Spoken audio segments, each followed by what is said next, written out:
बहुत सारे लोगों के मन में भ्रांति है।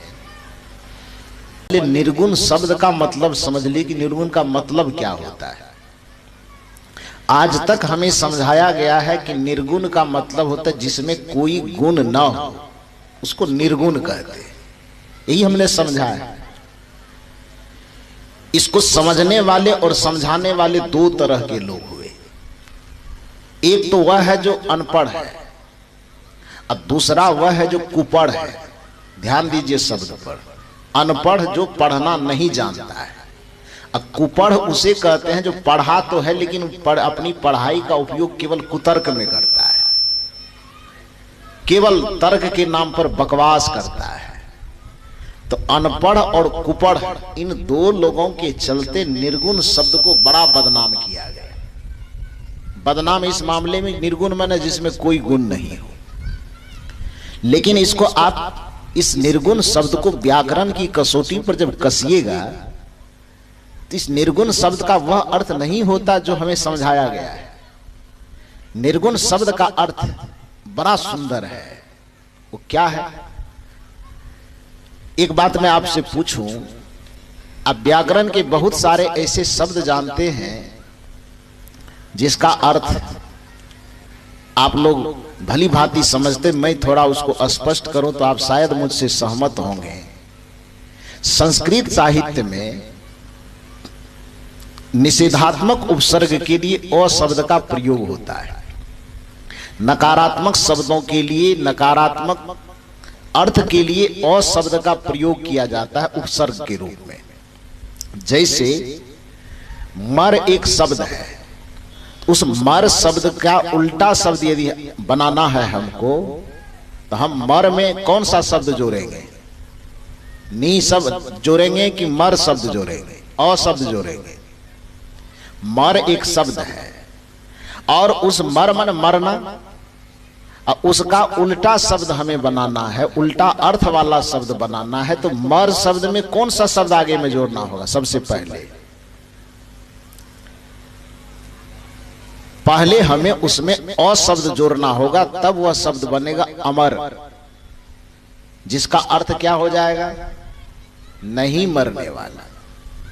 यदि मृत शब्द है, मृत शब्द का मतलब मरने योग्य, और उसके विपरीत अर्थ प्रकट करने वाला दूसरा शब्द यदि हमें बनाना होगा तो उस मृत शब्द में कौन सा शब्द जोड़ना होगा?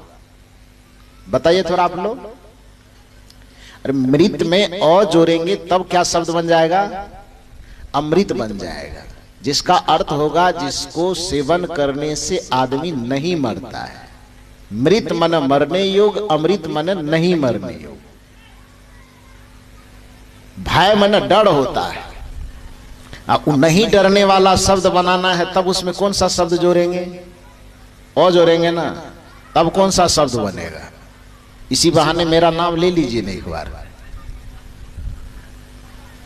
भय में अ जब जोड़ेंगे तो शब्द बन जाएगा अभय, जिसका अर्थ होता है भय मन डरने वाला, डर, अभय मन निडर, नहीं डरने वाला। व्याकरण यह कहता है कि जब भी किसी शब्द के विपरीत शब्द बनाना हो तो उस शब्द में पहले आप अ उपसर्ग का प्रयोग कर दीजिए, उसका अर्थ उल्टा हो जाएगा। तो यदि सगुण शब्द का अर्थ गुण सहित होता है, और उस शब्द का उल्टा शब्द यदि हमें बनाना हो, बिना गुण वाला चीज का शब्द निर्मित करना हो, तो हमें कौन सा शब्द जोड़ना पड़ेगा? उसमें ओ न जोड़ना पड़ेगा। सगुण माने गुण सहित, तो अगुण शब्द बनेगा, तब उसका मतलब होगा जिसमें कोई गुण नहीं, उसको निर्गुण नहीं कहा जाएगा। जिसमें कोई गुण नहीं उस शब्द को अगुण कहा जाएगा। तो कबीर साहब ने, यदि कबीर साहब के विचारधारा को बिना गुण वाला विचारधारा कहेंगे हम, बिना रस वाला विचारधारा कहेंगे हम, बिना प्रेम वाला विचारधारा कहेंगे हम, तो सदगुरु कबीर साहब की विचारधारा का नाम तब निर्गुण नहीं न होगा जी, तब कबीर साहब के विचारधारा का नाम अगुण हो जाएगा। तो कबीर साहब इतने आपको बेवकूफ लगते हैं? अपने विचारधारा का नाम उन्होंने निर्गुण रखा और निर्गुण का वह अर्थ होता ही नहीं जो अर्थ समझा गया है और आपको समझाया गया है। निर्गुण का अर्थ होता है निहितश्च समस्त गुणः यस्यः सह निर्गुणः, जिसके गर्भ में जाकर के अंततः सभी गुण समाहित हो जाते हैं, उस परम तत्व को निर्गुण तत्व और निर्गुण परमात्मा कहा जाता है, जिसके उपासक कबीर साहब है।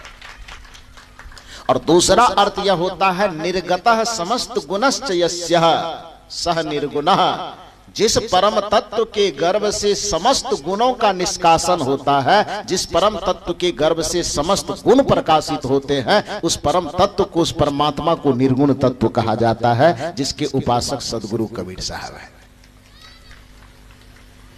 यहां उस निर्गुण परंपरा के अर्थ को हमारे दिमाग तक नहीं पहुंचने दिया गया। हमें उस निर्गुण का वह अर्थ समझाया गया जो अर्थ अगुण का होता है। 3 शब्द है, ध्यान दीजिए, सगुण, अगुण और निर्गुण। सगुण का अर्थ होता है गुण से सहित, अगुण का अर्थ होता है गुण से रहित, और निर्गुण का अर्थ होता है गुणातीत। 3 शब्द पर ध्यान दीजिए, गुण सहित, गुण रहित और गुणातीत।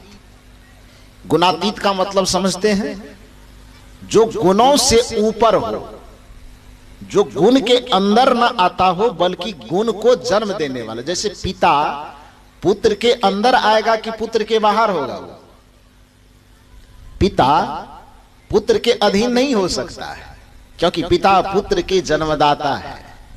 इसलिए निर्गुण किसी गुण के अधीन नहीं आएगा, क्योंकि निर्गुण ही सभी गुणों के जन्मदाता हैं। तो इसलिए जो गुणों से ऊपर उठा हुआ हो, उस अवस्था को गुण रहित नहीं कहा जाता है, उस अवस्था को गुणातीत कहा जाता है, जो गुणों के पार में हो। इसलिए परमात्मा को महर्षि मेही बाबा ने इस पर बड़ा सुंदर विश्लेषण किया है। सब क्षेत्र क्षर अपरा परा और अक्षर पार में।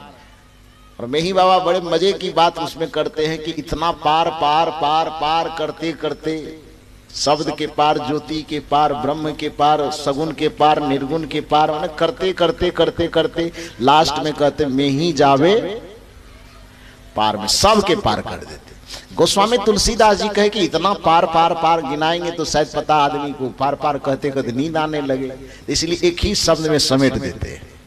प्रकृति पार प्रभु सब उर्वासी, ब्रह्म निरीह विरज अविनाशी। ये पार करने का मतलब समझते क्या होता है? ये पार करने का मतलब होता है उससे ऊपर कर देना, उससे आगे बढ़ा देना। तो जिस बात को महर्षि मेही बाबा कहते हैं सब क्षेत्र क्षर अपरा परा और अक्षर पार में, ये तो हम दुए पंक्ति बता रहे हैं। वो स्तुति पढ़ने वाले लोग जानते होंगे कितना पार है, जिसमें बैठे होंगे। गोस्वामी तुलसीदास जी ने इसी को, चूंकि 2 शैली होती है किसी बात को कहने की, एक व्यास शैली, एक समास शैली। व्यास शैली का मतलब होता है कि किसी भी छोटे से शब्दों को फैला करके बहुत लंबे दूर में कहना, और समास शैली का मतलब होता है व्याकरण में किसी भी बहुत सारे व्याख्याओं को सिमट करके सूत्र रूप में कहना, उसको समास शैली कहा जाता है। गोस्वामी तुलसीदास जी और महर्षि मेही बाबा के द्वारा जो यहाँ पर बातें कही गई, दोनों बात एक है। अंतर इतना है कि महर्षि मेही बाबा ने व्यास शैली का प्रयोग किया और गोस्वामी तुलसीदास जी ने समास शैली का प्रयोग किया। मेही बाबा उसको पार पार पार पार करते करते बहुत पार करते हैं, और गोस्वामी जी कहे उतना पार करवाने के झंझट में हम नहीं पड़ेंगे, एक ही बार में कह देते हैं। प्रकृति पार प्रभु सब उर्वासी, ब्रह्म निरीह विरजय विनाशी। तो जिसे प्रकृति से पार बताया गया, इसका मतलब यह है कि वह प्रकृति के अधीन नहीं है बल्कि प्रकृति के बिल्कुल पार है। और जो बिल्कुल प्रकृति के पार होता है, तो चूंकि प्रकृति ही गुण से युक्त है ना, तीनों गुण कहां है? रजोगुण, तमोगुण और सतोगुण कहां है? प्रकृति के अंदर। जो प्रकृति के पार होगा वो तो तीनों गुणों से पार होगा कि तीनों गुणों के अंदर होगा? जो प्रकृति के अंदर होगा तब वह रजोगुण के अंदर आ जाएगा, तमोगुण के अंदर आ जाएगा, सतोगुण के अंदर आ जाएगा। गोस्वामी जी कहते हैं कि जो परमात्मा होते हैं, सदगुरु कबीर साहब कहते हैं कि जो ईश्वर होते हैं, जो परमात्मा होते हैं, वह ईश्वर और परमात्मा इन तीनों गुणों के अधीन नहीं होता है, इन तीनों गुणों के सहित नहीं हो सकता है। जिसके अंदर रजोगुण हो, जिसके अंदर तमोगुण हो, जिसके अंदर सतोगुण, तीनों की उत्पत्ति स्थिति प्रलय की अवधारणा जिसके अंदर समाहित हो, तीनों गुणों के अधीन जो हो जाएगा वह भगवान की श्रेणी में नहीं आएगा। और ध्यान साधना भजन चिंतन करके अपनी आत्मा को उन्नत करके, अपने आत्मा को स्वरूप में स्थित करवा करके जो तीनों गुणों से पार चला जाएगा, जो तीनों गुणों से मुक्त हो जाएगा, उसी को निर्गुण तत्व परम ब्रह्म परमात्मा कहा जाता है। इस व्याख्या को, इस शब्द के इस भाव को हमारे दिमाग तक पहुंचने नहीं दिया गया और कबीर साहब को सनातन के विरोधी साबित करने की कोशिश की गई। कबीर साहब को सगुन के विरुद्ध में खड़ा किए जाने की कोशिश की गई। और कुछ लोगों ने तो यहां तक कह दिया, हम निर्गुण तिरगुण नहीं मानते हैं। अभी मेरा कार्यक्रम चल रहा था, आज से लगभग 15 दिन पहले, तारीख बढ़िया से याद नहीं है मुझे। अभी जो हरिपुर में मैं कार्यक्रम किया, कितना तारीख को किया? 23-24। उस 23-24 से पहले यानी 21 और 22 को हम कहां थे? घोघा में, ओलपुरा वहां पड़ता है, आप लोग जानते होंगे, तारड़ के पास। तो वहां मेरा कार्यक्रम हो रहा था। वहीं से कार्यक्रम करके मैं हरिपुर आया था। तो कार्यक्रम चलते चलते एक व्यक्ति खड़ा हुआ उसमें, और उस व्यक्ति ने कहा कि साहब ऐसा है कि मैं सहयोग लेने के लिए इधर आसपास की जगहों पर गया, तो एक बड़ा संपन्न व्यक्ति, नाम मैं नहीं लूंगा, नाम लेना ठीक नहीं है, तो उस व्यक्ति ने खड़ा होकर के कहा, साहब अभी मैं जब यहां कार्यक्रम करवा रहा हूं तो सहयोग लेने के लिए कुछ लोगों के पास गया, बड़ा पढ़ा लिखा आदमी है, बड़ा संपन्न आदमी है, तो उन्होंने मुझे इस सत्संग में सहयोग करने से, चंदा देने से इनकार किया। इनकार करता खैर उसकी मर्जी है, देता न देता उससे मतलब नहीं, लेकिन इनकार करने के पीछे जो वजह वो बताया, वो वजह ये बताया कि हम लोग तो सगुण साकार को मानते, हम लोग निर्गुण निराकार वाला को नहीं मानते, इसलिए तुमको चंदा नहीं देंगे। तुम्हारा सत्संग निर्गुण वाला हो रहा है, हम लोग सगुण वाले हैं, निर्गुण निराकार को हम मानते ही नहीं है, इसीलिए हम चंदा देंगे ही नहीं। यह बात सचमुच में मुझे चुभी। और मैंने पूछा उस सज्जन से कि जो सज्जन ऐसा कहे हैं उसका घर यहां से कितना दूर है? तो उन्होंने कहा कि घर तो बिल्कुल बगल में ही है, हमको उस सत्संग में आएगा कि नहीं आएगा? तो उन्होंने कहा कि आ भी सकता है। हम कहीं नहीं आएगा कम से कम, तो आप उनके घर के पास जाकर के मेरा एक हॉर्न लगाइए। क्या समझे? मैंने आयोजक से कहा कि वो प्रोग्राम में पंडाल में आ जाए तब तो बढ़िया बात है, और यदि ऐसा लगता है कि वो नहीं आएंगे तो आयोजकों से मैंने कहा कि एक हॉर्न तार खींच करके ऐसी व्यवस्था करो कि उस आदमी के घर के पास में हॉर्न लगाओ। वैसा ही किया, मेरे कहने पे लगा दिया। और लगा दिया, जब मैं मंच पर बैठा और बातें करना शुरू की, तो बात करते करते मैंने कहा, नाम नहीं लिया उस व्यक्ति का, लेकिन उस चर्चा को छेड़ा, तो मैंने कहा कि यदि आप सत्संग पंडाल में आ गए हैं तो आपका धन्यवाद, मेरी बात बढ़िया से सुनिए, और यदि आप नहीं आए हैं तो आपके कान तक मैंने ऐसी व्यवस्था कर दी है कि आपके कान में आवाज जाती होगी। यदि आपने कान के अंदर रुई डाल लिया हो तो उस रुई को थोड़ी देर के लिए निकाल करके फेंकिए। और आज मैं आपको निर्गुण और सगुण की व्याख्या समझाता हूं। आप कहते हैं कि मैं निर्गुण नहीं मानता हूं। एक बात मैं आपसे पूछना चाहता हूं, ये लाइट जो आप देख रहे हैं, इस लाइट में मरकरी दिखाई दे रहा है आपको, तार दिखाई दे रहे हैं आपको, दिखाई दे रहा है ना जी? ये मरकरी दिखाई दे रहा है कि नहीं? तार दिखाई दे रहा है कि नहीं? उस तार के अंदर करंट भी आपको दिखाई दे रहा से? आए? तार रहे खूब बढ़िया, मरकरी रहे खूब बढ़िया, लेकिन उस तार के अंदर जो दौड़ने वाला करंट है वो नहीं रहे तो बल्ब कैसा जलेगा? थोड़ा बढ़िया से बोलो ना, नहीं जलेगा। यदि इसको समझना चाहते हो सद्गुण और निर्गुण क्या है, तो आप इसे समझ लो कि जो तार और ये बल्ब लाइट आपको दिखाई देता है स्थूल रूप में, स्थूल रूप में दिखने वाला ये तार, ये मरकरी, इसको सगुण कहा जाता है। और उस तार के अंदर जो न दिखने वाला करंट दौड़ता है उसी तत्व को निर्गुण कहा जाता है, उसी शक्ति को निर्गुण कहा जाता है। एक बल्ब को जलाने के लिए जैसे बल्ब और तार की आवश्यकता तो है, लेकिन कोई व्यक्ति यह कहे कि हम तार को तो मानते हैं, हम लाइट को तो मानते हैं, लेकिन हम उसके करंट को नहीं मानते हैं, तो तुम्हारा तार और मरकरी धरा रह जाएगा, तुम्हारे घर में कभी उजाला नहीं हो सकता है। क्योंकि स्थूल रूप में जो दिखता है उसी को सगुण कहा जाता है। और जो शक्ति विद्यमान तो होती है लेकिन वह दिखाई ना दे, केवल अनुभूति में आता हो, उस परम तत्व को निर्गुण तत्व कहा जाता है। यही कबीर साहब की निर्गुण तत्व की आराधना है। इसको और व्यापक तरीके से समझना चाहो तो मैं आपसे कहूं कि आपका शरीर जो आपको दिखता, आंखें दिखती है आपकी, कान दिखता है आपको, पैर दिखता है आपको, हाथ दिखता है आपको, शरीर के ज्ञानेंद्रियां और कर्मेंद्रियों को आप देख रहे हैं, लेकिन इस शरीर और ज्ञानेंद्रियों को चलाने वाली जो आत्मा है वो आपको दिखाई दे रही है क्या? आप कहते हैं कि हम निर्गुण को मानवे नहीं करते हैं, हम निर्गुण को मानने के लिए तैयार ही नहीं है, तो थोड़ी देर के लिए कल्पना कीजिए सगुण वाला हाथ आपके पास हम रहने दें, इस सगुण वाला जो आंख है वो आपके पास हम रहने दें, सगुण वाला जो नाक है आपके पास हम रहने दें।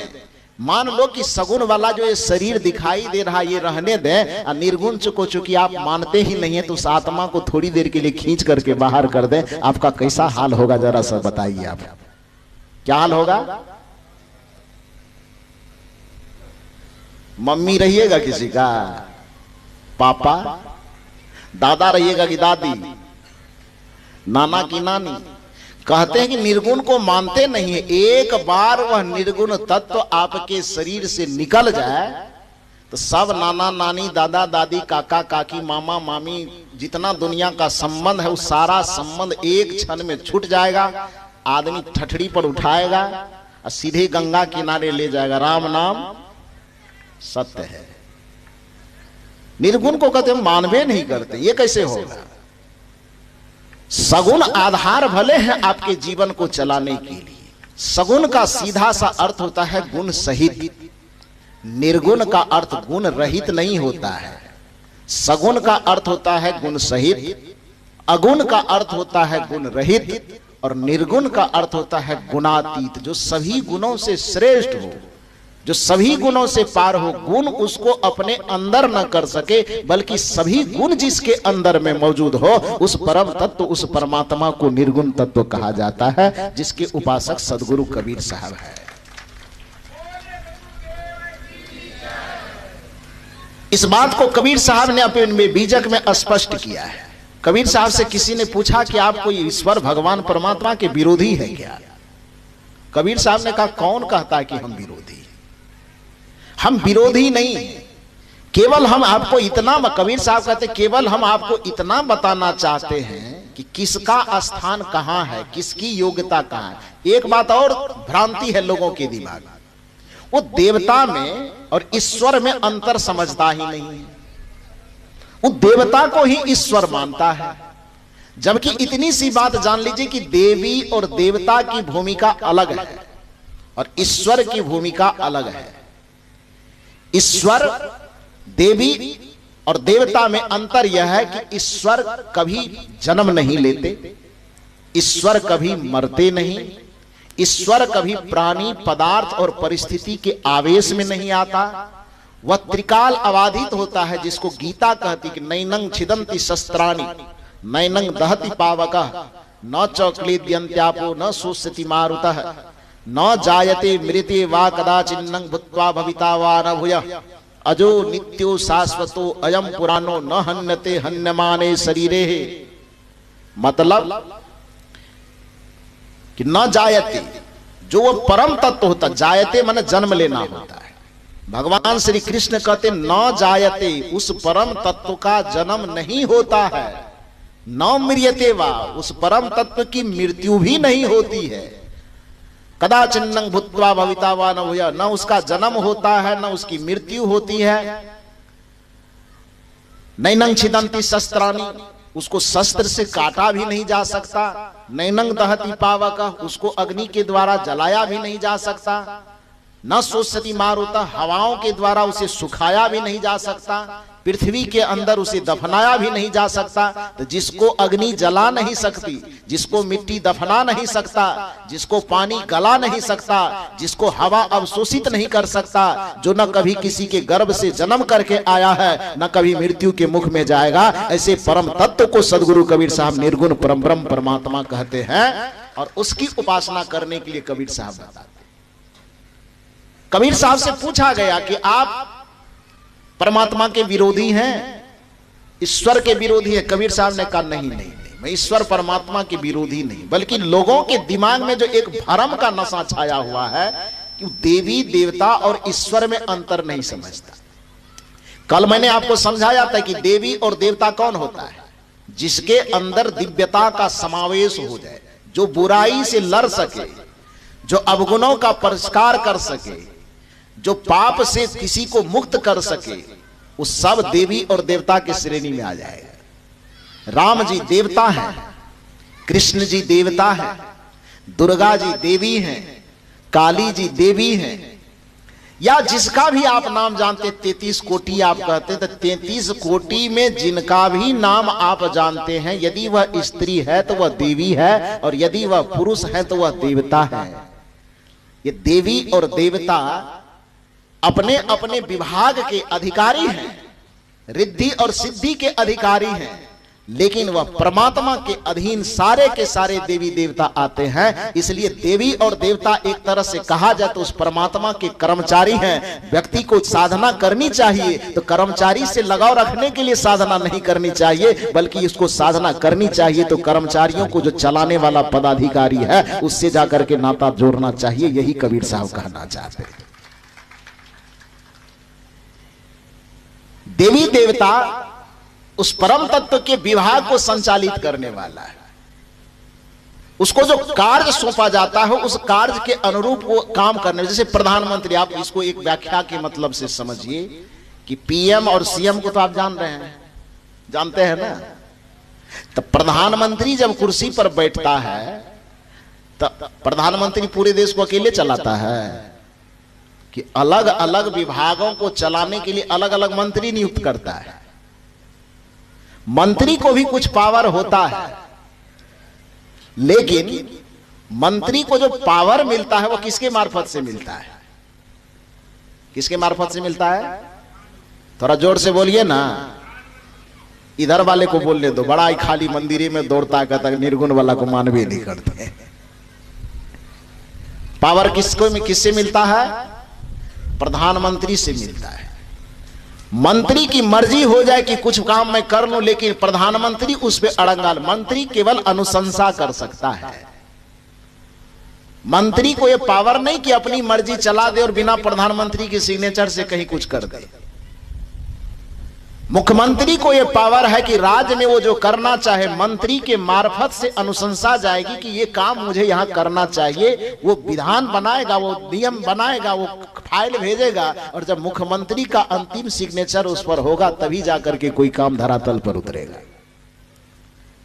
केंद्र सरकार के यदि कोई मंत्री होंगे तो उस मंत्री को अपने विभाग का जो दायित्व दिया गया है उस विभाग के सारे चीजों को देखेगा। उस मंत्री को जहां लगेगा कि इसकी आवश्यकता है वो अनुशंसा करेगा, फाइल बनाएगा, और वो फाइल और अनुशंसा भेजा जाएगा कहां पर? प्रधानमंत्री के पास। आखिरी सिग्नेचर जब प्रधानमंत्री का होगा तब फिर मंत्री के माध्यम से वो काम। तो मंत्री एक माध्यम है काम करवाने का। मंत्री के पास ये पावर नहीं है कि वो काम कर दे। समझ रहे हैं बात को? ठीक उसी प्रकार से देवी और देवता जितने हैं वो उस परम तत्व के एक मंत्रालय को, एक विभाग को चलाने वाले मंत्री हैं, लेकिन असली पावर जो है वो परम तत्व, निर्गुण तत्व परमात्मा के पास है। इसलिए कबीर साहब कहते हैं कि मैं तुम्हें वह रास्ता बताता हूं कि मंत्री से के पास जाने और झुकले सलाम करने की क्या आवश्यकता है। डायरेक्ट तुम जो परमात्मा है, परम तत्व है, उसी से नाता जोड़ लो। वो रास्ता निर्गुण तत्व का रास्ता है। ये कबीर साहब समझाना चाहते हैं। यही कारण है कि एक व्यक्ति जब हनुमान जी के मंदिर में गया, हनुमान चालीसा से तो आप अवगत है ना, हनुमान जी के मंदिर में गया और हनुमान जी से निवेदन किया कि हनुमान जी, आप अष्ट सिद्धि नवनिधि के दाता कहलाते, तो आप मेरे ऊपर कृपा कीजिए और मेरे जीवन में परम शांति, परम मोक्ष, परम कल्याण, परम पद को उद्घाटित कर दीजिए। कृपा कीजिए मेरे ऊपर, क्योंकि आप कृपा के सागर माने जाते हैं, दया के सागर माने जाते हैं, रिद्धि और सिद्धि के सागर माने जाते हैं। तो हनुमान जी ने कहा, भैया मेरे पास आए हो तो जरूर अच्छी बात है, लेकिन इतना बात जानो कि मुझसे जो दया और कृपा मांगने आए हो, दया और कृपा हम करेंगे भी तो मेरा पावर काम नहीं करेगा। कहा क्यों नहीं काम करेगा? तो हनुमान जी ने कहा, हनुमान चालीसा नहीं पढ़े हो आप लोग? हनुमान चालीसा पढ़े हैं कि नहीं पढ़े हैं? जो नहीं पढ़े होंगे तो सुने तो जरूर होंगे, लाउड स्पीकर में बजता होगा। तो वैसे 40 चौपाई की है, पढ़ना सबको चाहिए अपनी सभ्यता संस्कृति को समझने के लिए, लेकिन नहीं पढ़े तो कम से कम हॉर्न के माध्यम से चालीसा की पंक्ति जरूर सुने होंगे कि नहीं? हनुमान जी ने कहा कि मेरे चालीसा को यदि पढ़े हो तो जरा सा याद करो। आप लोग याद कीजिए, मैं याद दिलाता हूं। जय जय जय हनुमान गोसाई, आगे आप बोल दीजिए। आवाज बड़ा कमजोर आ रही है। जब कल ही सूचना दी गई कि भंडारा यहीं बन रहा है, तो इसका मतलब दिन भर से भूखे आए हैं क्या? कि भंडारा थोड़ा ज्यादा खाए। आपके आवाज से तो यही लग रहा है, लग रहा 24 घंटा का उपवास करके आए। यदि ऐसा नहीं है तो थोड़ा बढ़िया से बोलिए, ऊर्जा के साथ। जय जय जय हनुमान गोसाई। फिर भी आवाज बढ़िया से नहीं, अकेले हम ही प्रवचन करेंगे, आपका कर्जा खाए हैं कि? कभी कभी आप भी तो प्रवचन कर दीजिए। जय जय जय हनुमान गोसाई। क्यों? गुरुदेव क्यों कृपा करेंगे? गुरुदेव की कृपा की जरूरत क्यों पड़ गई? हनुमान जी के मंदिर में खड़े हैं, मतलब देवता के मंदिर में खड़े हैं ना। आराधना हम उसकी कर रहे हैं, जय जयकार हम उसकी कर रहे हैं, लेकिन फिर भी हनुमान जी करे, भैया देखो मैं लाइट जरूर हूं लेकिन मैं करंट नहीं हूं। मैं तार जरूर हूं, लेकिन उस तार में दौड़ने वाले जो करंट है वो मैं नहीं हूं। मेरे पास तुम दया मांगने के लिए, कृपा मांगने के लिए, आशीर्वाद मांगने के लिए आए हो। तुम मुझे रिद्धि सिद्धि के दाता मानते हो, लेकिन इतनी बात याद रखो कि तार और बल्ब की भूमिका में मैं हूं, लेकिन करंट जो मुझे मिलता है वो संत और गुरुदेव की कृपा से मिलता है। इसलिए जय जय जय हनुमान गोसाई तुम कितना भी करते रहो, लेकिन कृपा जब भी तुम्हें मिलेगी तो कृपा करो गुरुदेव की नाई। वो गुरु के सानिध्य में जाने से ही वो दया और कृपा का खजाना मिलता है, ऐसा हनुमान जी बताते हैं भक्तों को। भगवंत की कृपा कुछ देर के लिए, थोड़ी देर के लिए आपके कुछ कामनाओं को भले पूरा कर दे, लेकिन जो मोक्ष की कामना है, जो परम पद की कामना है, जो आवागमन से छूटने की कामना है, जो जन्म मरण के बंधन से मुक्त होने की कामना है, जो सदा सदा के लिए परम शांति और परमानंद के सागर में समा जाने की कामना है, उस कामना की पूर्ति जब भी होगी तो वह निर्गुण तत्व परमात्मा की उपासना से ही संभव है। कबीर साहब ने कहा कि मैं देवी और देवता की जो भूमिका, लोगों को इतना ही बताना चाहता हूं कि देवी और देवता की भूमिका अलग है, देवी और देवता की श्रेणी अलग है, लेकिन परमात्मा की श्रेणी अलग है। देवी और देवता सगुण के अंतर्गत आता है, परमात्मा और ईश्वर निर्गुण के अंतर्गत आता है। जब आत्मा ही निर्गुण के अंदर आएगा तो परमात्मा सगुण के अंदर कैसे बंधा जाएगा? भी आपसे मैं पूछूं आपसे, आप आंख को देखते हैं, आप कान को देखते हैं,